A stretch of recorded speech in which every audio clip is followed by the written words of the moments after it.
गडचिरोलीमध्ये आरोग्य व्यवस्थेवर खर्च केलेले कोट्यवधी रुपये वाया। ॲम्ब्युलन्स पडल्या भंगारात। सायकल ॲम्ब्युलन्सवरून रुग्णांना नेलं जातं हॉस्पिटलमध्ये।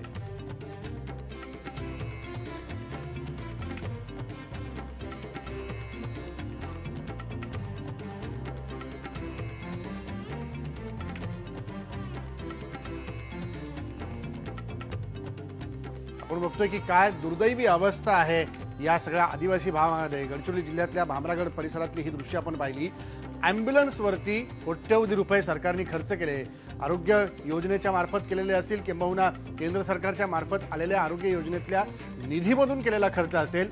या ॲम्ब्युलन्स भंगारात पडलेल्या आपल्याला दिसत आहेत। तर गावागावातल्या आदिवासी पाड्यातल्या व्यक्तीला, नागरिकाला उपचारासाठी जर ॲम्ब्युलन्सच्या माध्यमातून रुग्णालयापर्यंत जायचं असेल तर भंगारात पडलेल्या ॲम्ब्युलन्सकडे बघत राहण्यापेक्षा नागरिकांनीच आपलीच सोय आपण करायची। या माध्यमातून 2 सायकलची ॲम्ब्युलन्स करून रुग्णांना त्या सायकलीवरती जोडून त्या ॲम्ब्युलन्स सारखं तयार एक वेगळ्या प्रकारचा बेड तयार करून रुग्णालयापर्यंत नेलं जातं। आणि ही परिस्थिती आहे, ही परिस्थिती आता तरी बदलणार की नाही की आजही याच पाड्यावरती राहणाऱ्या व्यक्तीला आरोग्याच्या सुविधेसाठी असंच झटावं लागणार। याचाही आढावा घेणार आहोत। काय नेमकी परिस्थिती आहे हे जाणून घेणार आहोत, पण नजर टाकूया इतरही महत्त्वाच्या हेडलाईन्स। आम्ही सांगून पाहिलं मंत्री म्हणून राज्याच्या ऊर्जा मंत्र्यांना काहीतरी सुधारणा करा, काहीतरी दुरुस्ती करा। राज्यातल्या वीज संकटाबद्दल तत्कालीन ऊर्जा मंत्र्यांना वारंवार सांगून पाहिलं होतं, पण नियोजन फसलं। राधाकृष्ण विखे पाटील यांचा अजित पवारांना धरचा आहे।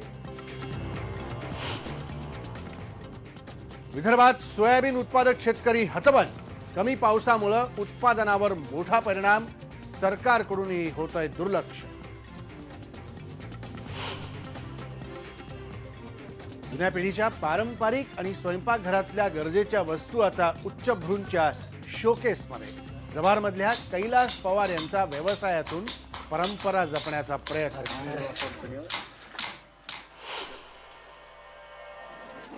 अकलूजमध्ये भरला घोडे बाजार। तब्बल 70 लाख रुपयांचा घोडा बघण्यासाठी मोठी गर्दी।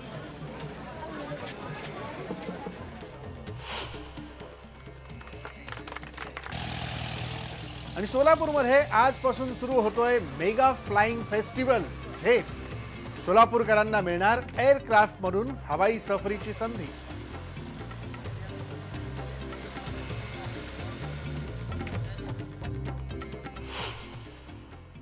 आता बघूया अंगावर शहारे आणणारी आरोग्य सेवेची दैना।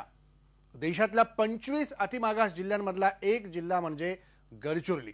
आरोग्य व्यवस्थेवर जिल्ह्यात आतापर्यंत कोट्यवधी रुपये खर्च झाले, पण अजूनही आदिवासींच्या हाल अपेष्टा कमी झालेल्या नाहीयेत। आरोग्य केंद्राच्या इमारती बांधल्यात, पण सोयी सुविधा नाहीत। काही सुविधा असल्या तर डॉक्टर नाहीत। चांगले डॉक्टर असले तर ते दुर्गम भागात यायला तयार होत नाहीत। जिमलगट्टा या आरोग्य केंद्रात असलेली ही ॲम्ब्युलन्स गेल्या 4 वर्षांपासून अशीच भंगारात पडून आहे। त्यामुळे या ॲम्ब्युलन्सचा रुग्णांना उपयोग काय असाही प्रश्न आता उपस्थित होतोय।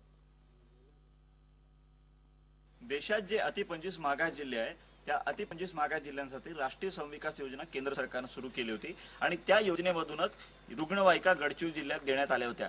मात्र रुग्णवाहिकांची किती वाईट अवस्था आहे आपण बघू शकतो। इथं पूर्ण अक्षरशः आता भंगारात जाण्याच्या अवस्थेत ही रुग्णवाहिका येऊन पोहोचलेली आहे। 10 वर्षापूर्वी या जिमलगट्टाच्या प्राथमिक आरोग्य केंद्रासाठी ही रुग्णवाहिका देण्यात आली होती। मात्र गेल्या काही वर्षापासून ही रुग्णवाहिका इथं उभी आहे, अजूनही चांगल्या अवस्थेत आहे। हिला जर हिचा वापर केला तर ही रुग्णांसाठी वापर होऊ शकतो। मात्र डॉक्टर इथं ड्रायव्हर नाही आहे किंवा अन्य तांत्रिक कारणामुळे हे पूर्ण आता भंगारात जाण्याच्या अवस्थेत येऊन पोहोचलेली आहे। एकूणच या रुग्णवाहिकेची अवस्था चांगली आहे, मात्र वेळेमध्ये हिचा वापर करणं आवश्यक आहे।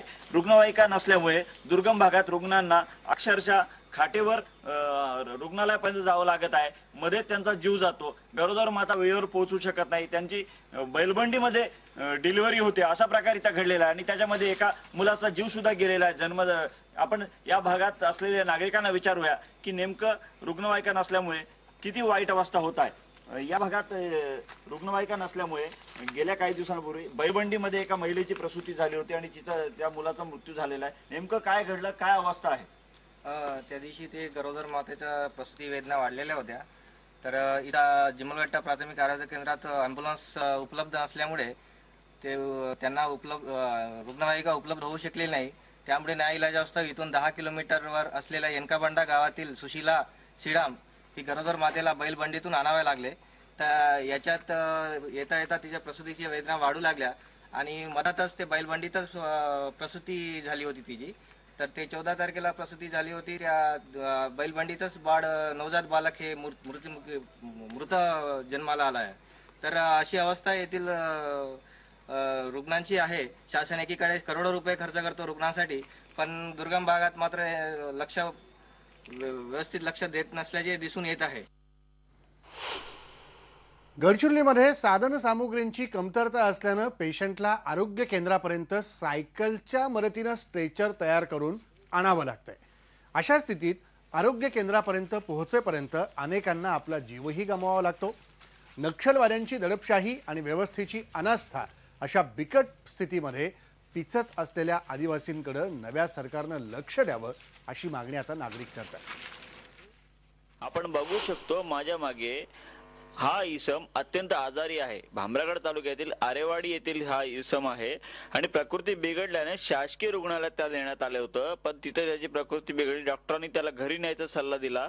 आता परत त्याला गावाकडे नेण्यासाठी रुग्णवाहिका नसल्याने 2 सायकली जोडून आणि तिथे स्ट्रेचर बनवून त्याला गावाकडे नेण्यात येत आहे. अत्यंत वाईट परिस्थिती आहे. काय झालं हे सांगा आणि यांना अशा अवस्थेत तुम्ही नेत आहेत, काय कारण आहे?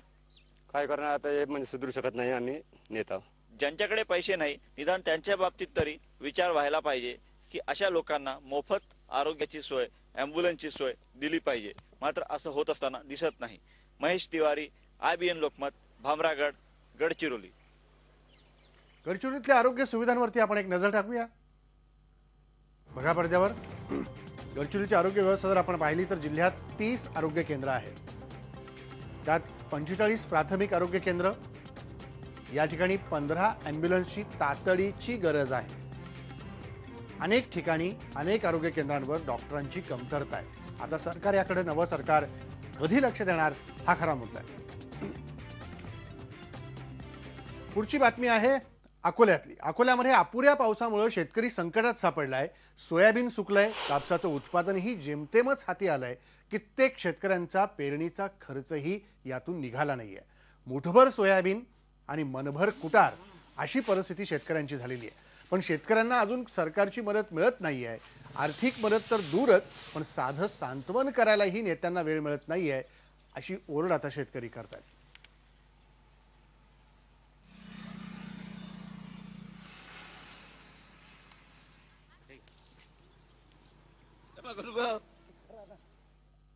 परिस्थिती नाजूक असून त्याच्यापुढे काही हे नाही आहे. आणखी पाणी जसं गेलं तसं गायबच झालं.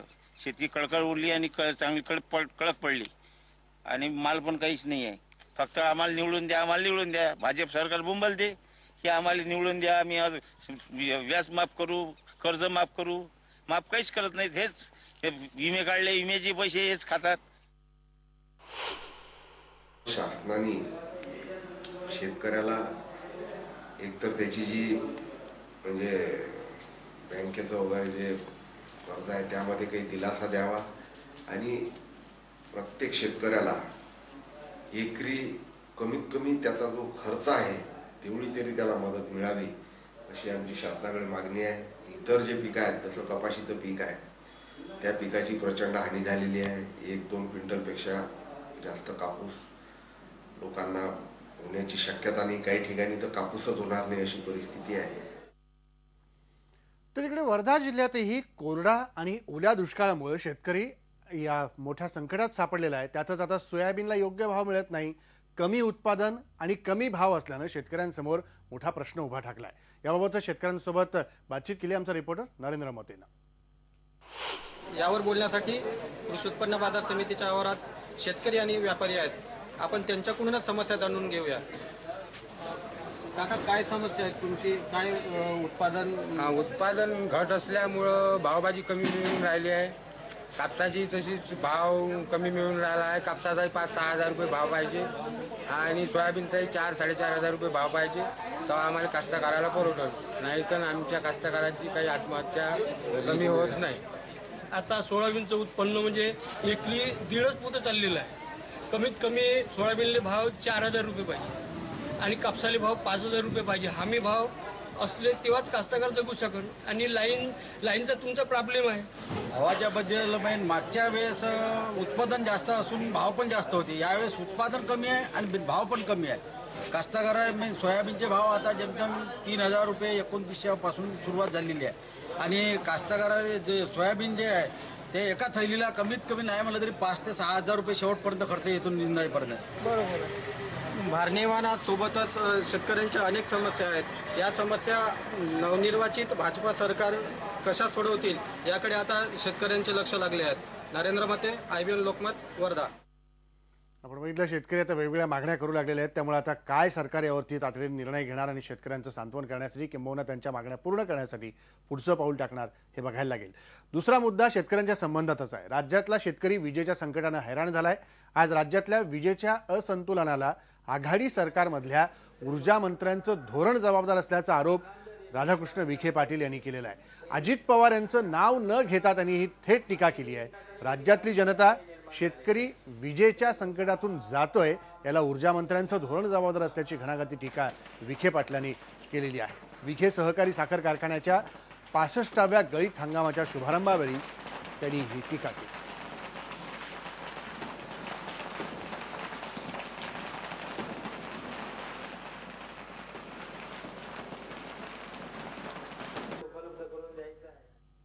विजयचं केवळ नियोजन फक्त आम्ही सांगून पाहिलं मंत्री म्हणून राज्याच्या ऊर्जा मंत्र्यांना काहीतरी सुधारणा करा, काहीतरी दुरुस्ती करा. आता नवीन सरकार काय करतंय, विजय धोरण काय करतंय पाहूया आपण. त्याच्यामध्ये काय बदल करतायत, वीज निर्मितीमध्ये काही फरक पडणार आहे का, वीज वितरणामध्ये काही फरक पडणार आहे का. आपण बघितलं की या सगळ्या घडामोडी इथं घडत होत्याच. मात्र एक ब्रेक घेऊया आणि ब्रेक नंतर इतरही काही बातम्या गावाकडच्या.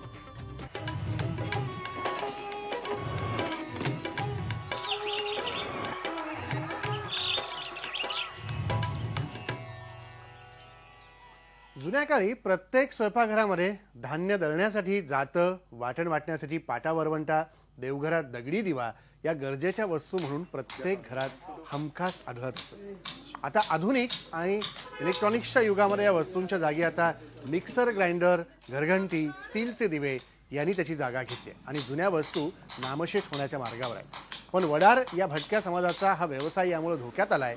त्यांच्या पुढे मोलमजुरी करण्याशिवाय पर्याय नव्हता. पण जव्हारी इथल्या कैलास पवार यानं ही कला आणि परंपरा जोपासली. या वस्तू वापरात नसल्या तरी त्याने या वस्तूंना वेगळं रूप दिलंय आणि या मोठ्या वस्तू छोट्या आकाराच्या तयार करून त्या शोभेच्या वस्तू म्हणून विकण्याचा व्यवसाय सुरू केला. आता याच पारंपरिक आणि गरजेच्या वस्तूंनी श्रीमंत आणि उच्चभ्रूंच्या शोकेसमध्ये शोपीस म्हणून जागा घेतलेली आहे. पवार यांच्या कल्पक व्यावसायिक दृष्टिकोनामुळे पुढील पिढीला व्यवसायाचा एक नवा मार्ग खुला झालेला आहे. हे आकर्षण वाटतं. आता जुन्या वस्तू या लहान मुलांना, जी नवीन पिढी आहे त्यांना बघायला मिळत नाही ना अशा वस्तू. आता नवीन नवीन सगळे इलेक्ट्रिक वस्तू निघाल्या आहेत. तुमचं मिक्सर हे वगैरे सगळं. मग आता म्हटलं ना जुन्या वस्तू मुलांना माहिती हवी म्हणून ह्या दृष्टीने आम्ही ही दगडी वस्तू सगळ्या तयार करून घेतल्यात. आणि मला आवड असल्यामुळे मग मी अशी जुनी वस्तू गोळा करून ठेवते. आपण बघितलं की ती जी गरजेची वस्तू होती ती आता शोकेजमध्ये जाऊन बसलेली आहे. कैलास पवार आहेत व्यावसायिक आपल्यासोबत, ज्यांनी हा व्यवसाय जपलाय खऱ्या अर्थाने आणि या पारंपरिक वस्तूंचं महत्त्व आजही या पिढीला पटवून देण्याचा प्रयत्न केला आहे. कैलास पवार, ज्या प्रकारचा तुमचा प्रयत्न आहे ते कौतुक आहे खरंच, की या वस्तू नेहमीच आपल्या घरात दिसायच्या त्या आता शोकेजमध्ये तरी दिसत आहेत. काय म्हणाल तुम्ही या व्यवसायाच्या बद्दल? कशा पद्धतीने हा व्यवसाय पुढे गेला पाहिजे? या सगळा पाथरवट जो समाज आहे या पाथरवट समाजाला याचं मोल कसं मिळालं पाहिजे? हो सर, हे आमचं जुन्या पिढीने पिढी धंदा आहे. आता ते मिक्सर यांच्यामुळे बंद झालेलं आहे. आता त्याच्यामुळे आम्ही लहान लहान वस्तू बनवून ते विकू राहिले दादा. त्याच्यामुळे पोटा पाण्याचं होऊन जातं. किती रोजगार मिळतो या सगळ्यामधून? याच्यामुळे आम्ही मिळतो 200-300 रुपये. पण खरं परवडतं सगळं हे करायला की अजून काहीतरी मदत मिळाली पाहिजे वेगळ्या पद्धतीने? हो, थोडा 1000-1200-1500 रुपयेपर्यंत गेली तरी वस्तू थोडं परवडल बा. असं दगड आणायचं भाडं, थोडं आपलं मेहनत खर्च वगैरे करायचं. मला सांगा, एक वस्तू बनवायला किती वेळ जातो तुमचा? एक वस्तू बनवायला साहेब 1 दिवस पूर्ण जातो. असं एक लहानसं जातं बनवायला. बरं, पण पूर्वी जसं आता तुमच्या वडिलांच्या वेळी असेल किंबहुना तुमच्या घरातल्या काही मोठ्या व्यक्ती जे हा व्यवसाय करत असतील त्यावेळेला मोठी मागणी असायची. म्हणजे गावात जर असे वस्तू बनवणारे कारागीर आले तर त्यांच्याकडे जाऊन आम्हाला जातं हवं आहे, आम्हाला काही पाटा वरवंटा हवा आहे, खलबत्ता आहे, या सगळ्या गोष्टी हव्यात अशी मागणी करणारी लोक यायचे ते घरात वापरण्यासाठी म्हणून. आता मागणी कशी होते? आता मागणी एवढी होतच नाही. असं कसं आता माहिती थोडं हे लहान वस्तू बनवले, एक ऑर्डर आला मला, त्याच्यामुळे ते माहिती पडलं बा असं लोकांना की बनवतात हे असे लहान वस्तू शोकेसला ठेवायला. ते पहिले पूर्वी मोठे वस्तू बनवायचे तर आम्ही पहिले खेडोखेडो फिरून गावात फिरून ते विक्री करायचो पहिले. त्याच्यामुळे ते चालून जायचं आमचं सगळं. म्हणजे परपंच त्यांच्यावरच व्हायचं राहायचं पहिलं. बरोबर. आता जवारमध्ये येऊन आता ते वस्तू ज्यांचं धंदाही कमी झाला त्याच्यामुळे आम्ही ते धंदाही सोडून दिलेला. आता हे बारीकशा वस्तूंचा आम्हाला ऑर्डर भेटलं म्हणून मी बनवत राहिलो. असं म्हणजे लोकांनी आता ज्या वस्तू पूर्वी स्वयंपाकघरात वापरल्या त्या आता शोकेस मध्ये ठेवू लागलेत. हा, शोकेस मध्ये ठेवू लागलो. म्हणजे आता जास्त म्हणून मिक्सर निघाले ना म्हणून काय आता पाट्याचं जात्याचं अडचण येत नाही बा. चक्क्यामुळे जातं जळण होऊन जाते चक्क्यांमुळे, त्याच्यामुळे जातही वापरत नाही. असं किती कलाकार राहिलेत हे सगळे करणारे कारागीर आता तुमच्या म्हणण्याप्रमाणे? आता फार कमी झाले साहेब. पहिले पूर्वी फार तेच धंदा होता आमचा. सगळे लोक आमचे जे जवारमध्ये आहेत आता तेच धंदे करायचे आम्ही पहिले. बरं. खेडोखेडी जाऊन पाडोपाडी जाऊन ते धंदा तोच व्यवसाय करायचा. आता इथं मग जवारमध्ये आल्यावर ते मग चालू आहे शिक्षण वगैरे पोरांचं. म्हणजे मग फिरून फिरून किती फिरणार आपण भटके समाज, म्हणून आता जवारमध्ये स्थायिक झाले. बाकीचे दुसरे व्यवसाय करतात. बाकीचे आम्ही अजून 2-3 जण आहेत ते दगडाचा व्यवसाय करतोय. धन्यवाद आणि तुम्हाला शुभेच्छा. तुमचं हे काम पुढे अधिकाधिक वाढीस लागो. एक आपण यानंतर ब्रेक घेणार आहोत. मात्र ज्या प्रकारची ही सगळी पारंपरिक कला आहे ही जपण्याचं काम हे कलाकार करतायत, त्यामुळे ह्याचं मोल देखील आपल्याला कळून आलं पाहिजे. ही वस्तू शोकेसमध्ये जाण्यापेक्षा याचं महत्त्व काय हेही आपण जाणून घेतलं पाहिजे. ब्रेक घेऊ आणि ब्रेक नंतर परत भेटू.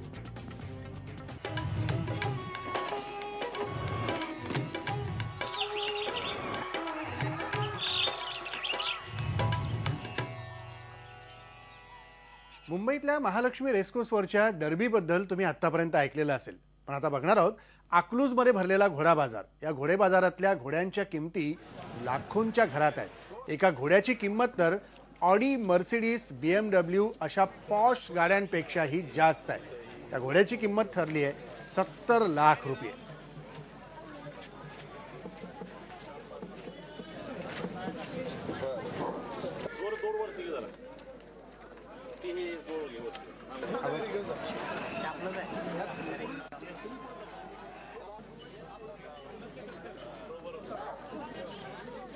मुंबईतील या महालक्ष्मी रेसकोर्सवरच्या डर्बीबद्दल तुम्ही जे पाहिलं ऐकलं किंबहुना ज्या घोड्याची किंमत आपण बघतोय 70 लाख रुपये आहे, याबद्दलच अधिक जाणून घेतलंय आमचा रिपोर्टर सुनील उमरे. मी आता अकलूजच्या घोडे बाजारात उभा आहे. माझ्या पाठीमागे जो आपण घोडा पाहतात हा पंचकल्याण जातीचा घोडा आहे. अतिशय दुर्मिळ, लाखात एक असणारा असा घोडा आहे. या घोड्याचं वैशिष्ट्य काय आहे, घोड्याची किंमत किती आहे हे आता आपण जाणून घेणार आहोत. माझ्याबरोबर फत्तेसिंह दादा माने पाटील आहेत, हे या घोड्याचे मालक आहेत. दादा, आपण घोड्याचे शौकीन आहात. हा पंचकल्याण घोडा, या घोड्याचं वैशिष्ट्य काय आणि याची किंमत आपण किती सांगतात? आता हे घोड्याचं वैशिष्ट्य म्हणजे हे पंचकल्याण म्हणून समजतात. ह्याला 72 खोडी असतात. घोड्यात समजतात 72 खोडी. ते सगळ्यात शुभ आहे घोडा. हे तर व्यवस्थित सगळे तिथले बालभवरे म्हणतात आणि ते बालभवरे सगळे ह्याला जिथलं पाहिजे तसं आहेत.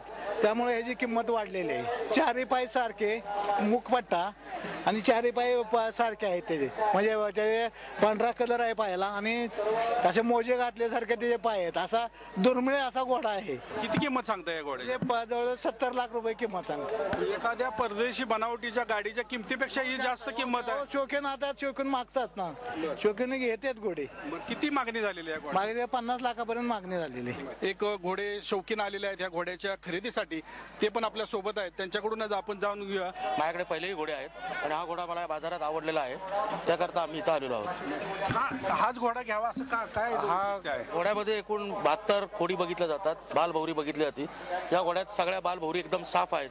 त्याचा रंग अत्यंत दुर्मिळ आहे. याला महुआ कुमेद असं ओळखलं जातं. इंग्लिशमध्ये याला लिव्हर चेस्टनट हा रंग म्हटला जातो.